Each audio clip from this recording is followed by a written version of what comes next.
au collège ou pas, hein, je sais pas. Moi, ça s'est arrêté au collège, hein, je crois. Mais ah non, j'ai fait un bac S. Non, genre, j'ai fait ça forcément jusqu'à la fin.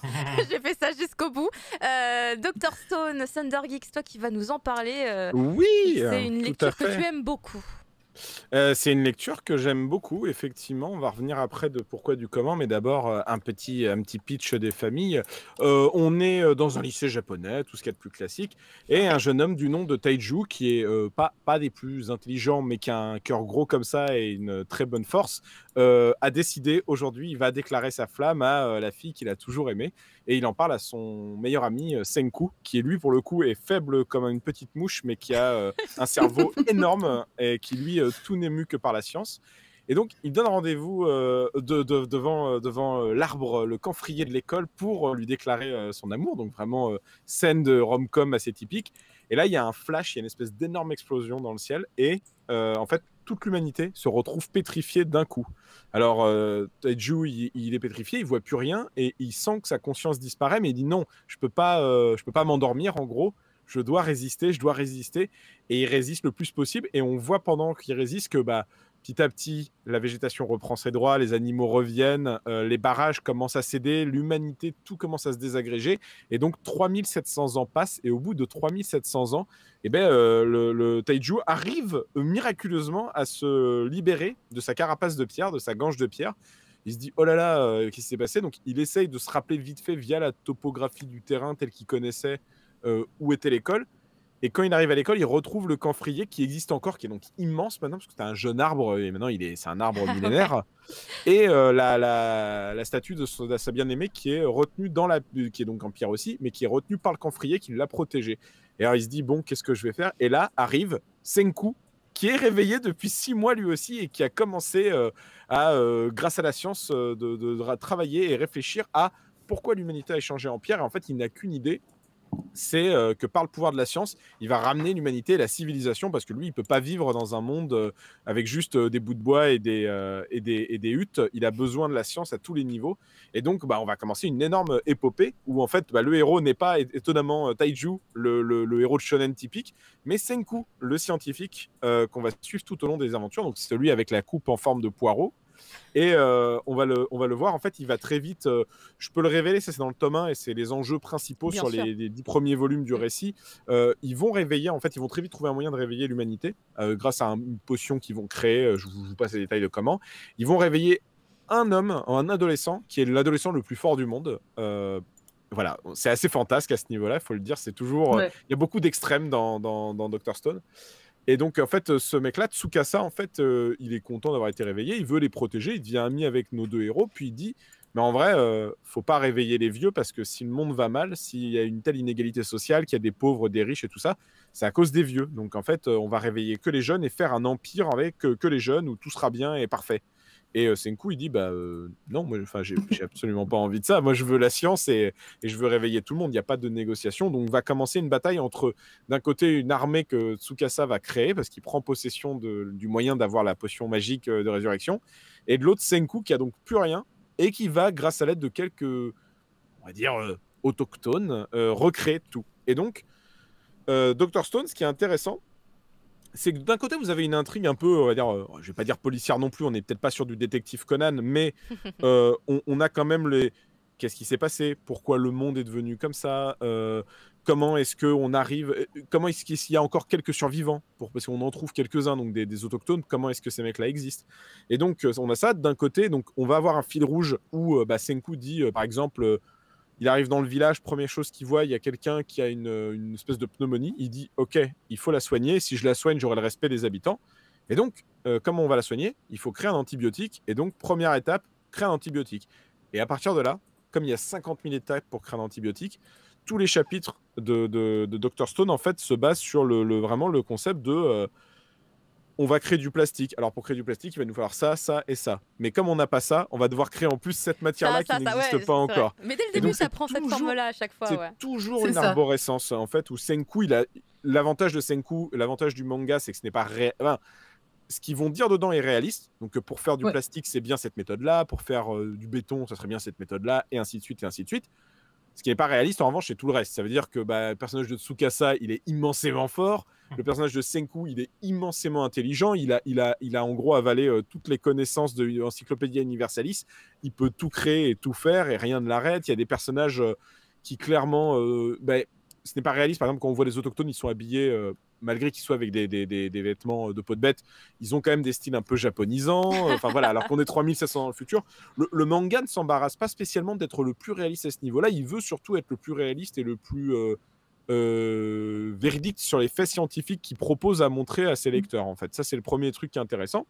Et le deuxième truc qui est super intéressant, c'est que le style graphique, c'est Boichi. Alors Boichi est très connu des auteurs de manga, enfin des amateurs de manga, qui est un auteur coréen qui dessine extrêmement bien. Le style de Boichi se résume en général à ça. Voilà. En général, il a plutôt un style comme ça.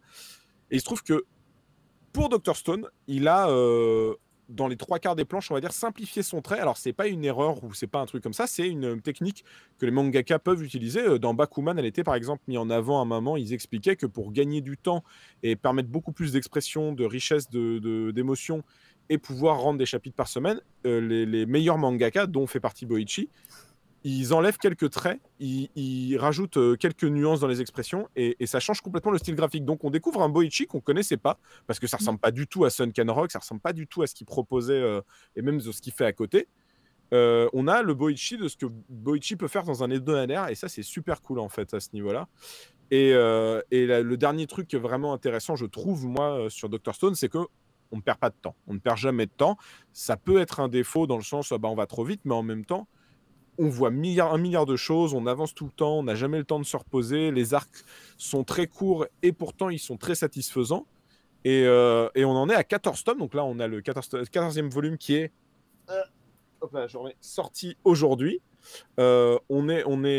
On a l'impression qu'on approche de la fin et en même temps je ne suis pas sûr parce qu'on en est à 20 tomes au Japon et que le manga n'est pas encore prévu de s'arrêter. Mais il y a un spin-off qui est prévu avec le papa, c'est ça?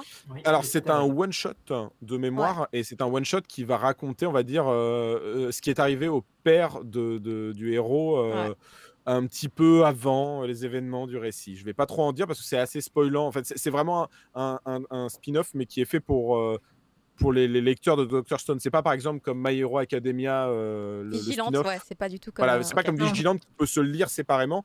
Là je pense qu'en vrai on y perd un intérêt parce que c'est vraiment d'avoir un face B d'un récit en fait si on veut. À un moment il y a des éléments qui manquent par rapport à son père et au secret derrière le père de Senku. Et qui sont révélés, je pense, dans ce volume-là, en fait. Mais là je parle plus sous le contrôle de Benoît, parce que je ne l'ai pas lu, il n'est pas sorti. Alors, effectivement, ce tome donc, qui sort en avril, en même temps que Dr Stone, donc 15. Effectivement, c'est l'histoire justement du père de Senku et de la station spatiale dans laquelle il travaillait. Et c'est un one-shot. Donc, ce qu'il faut bien garder à l'esprit, c'est que Boichi, en fait, il a fait cette série en parallèle du Dr Stone. Donc, il a réussi à mener de front deux mangas. Et de la même manière que Riichiro Inagaki travaillait avec, on va dire, un conseiller scientifique, avec un conseiller scientifique sur Dr Stone, Boichi a travaillé avec une astronaute sur Dr Stone Reboot Byakuya.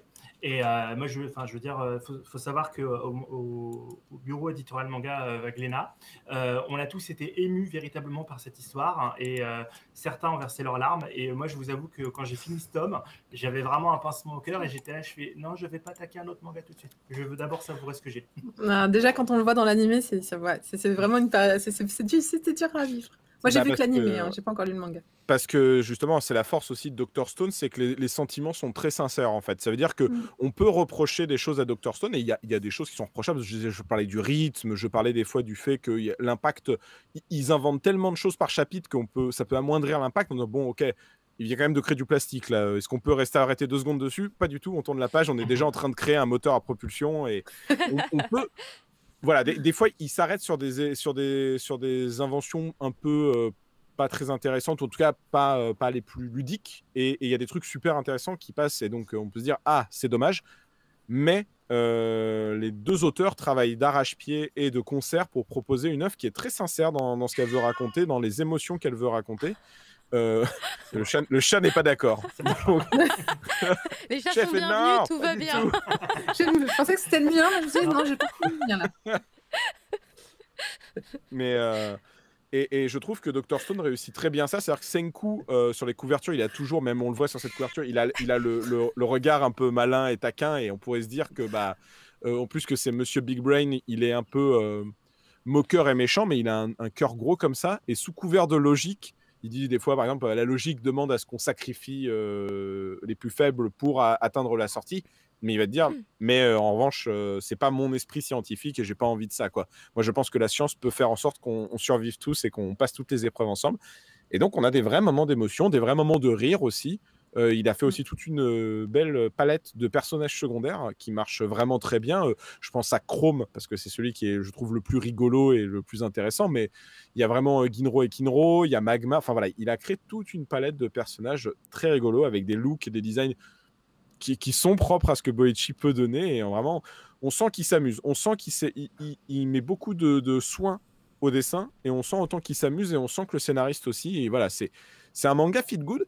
Et je trouve ça intéressant parce que l'année dernière, on a beaucoup parlé du Jump qui perdait beaucoup de ses licences sur Demon Slayer, IQ et ainsi de suite. Et beaucoup de gens, comme à chaque fois qu'il y a des changements éditoriaux dans le magazine, tablent sur la fin du Jump. En sens, oh là là, là ils sont dans la merde, ils peuvent plus tenir.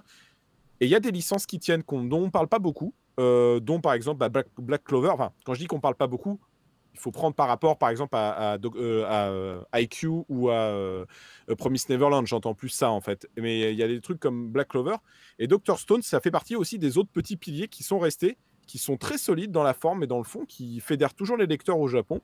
Et je ne sais pas ce qu'il en est en France. Moi, je trouve que c'est une excellente série. J'espère qu'elle se vend très bien, en tout cas. Voilà. On parle d'un manga où, à un moment, tu vois une canette de coca et t'es ému. Je trouve ça très, très fort. Ou des lamelles déshydratées. Ou des lamelles. Ah oui. Des lamelles. On est embarqué dans l'émotion, ouais. Totalement. Non, mais tu parlais tout à l'heure de certaines inventions qui étaient un peu passées rapidement par rapport à d'autres, alors que tu aurais aimé qu'ils se penchent dessus. En fait, ce qu'il faut garder à l'esprit, c'est que le scénariste se concentre, détaille les inventions que le jeune lectorat peut comprendre. Oh. Et donc, plus les inventions sont complexes, moins il les détaille. Donc, si elles sont un peu plus compliquées, il va expliquer en gros les principes. Et puis, des trucs qui sont tellement énormes, et limite, tu as des formules mathématiques en arrière-plan, il fait ça marche et puis c'est tout. Et tu fais, ok, c'est bon, j'ai juste besoin que ça marche. Et c'est pour ça que ça permet justement de ne pas avoir trop d'informations d'un coup et de pouvoir suivre toute l'histoire et donc le fameux rythme échevelé dont tu parlais. En tout cas, c'est hyper cool. On rappelle que l'animé est toujours disponible sur Crunchyroll. Il y a 2 saisons. Le chat est d'accord avec moi. Le chat est super fan, je crois. Je suis trop fan du chat. Parce qu'en plus, il a un miaulement. C'est un vrai miaou. C'est incroyable, on dirait un chat qui imite un chat. C'est un pur miaulement. L'animé de Dr Stone est disponible, je le disais, sur Crunchyroll. Il y a même la VF qui est disponible, en plus de la VOSTF. C'est une série qui marche très bien. Il y a même le propre compte Twitter officiel français pour l'animé. C'est donc vraiment une série qui cartonne à mon goût. C'est du Jump, c'est du Boichi. Et il y a plein de bonnes raisons de le découvrir également en manga, comme l'a dit Thunder Geek. Et en fait, j'ai très envie de passer à mon coup de cœur à moi. J'espère que j'ai assez joliment conclu. Oui, Thunder. Non, mais j'ai tout dit de toute façon. Donc, j'allais dire, tu peux passer à ton coup de cœur. Mais quel est ton coup de cœur, Caroline? Mais oui, c'est quoi, dis donc? Moi, j'adore voyager dans le temps. Genre, c'est un de mes hobbies. Moi, je voulais vous parler de Tokyo Revengers, qui est une série qui finalement est déjà pas mal avancée. Alors, il n'y a pas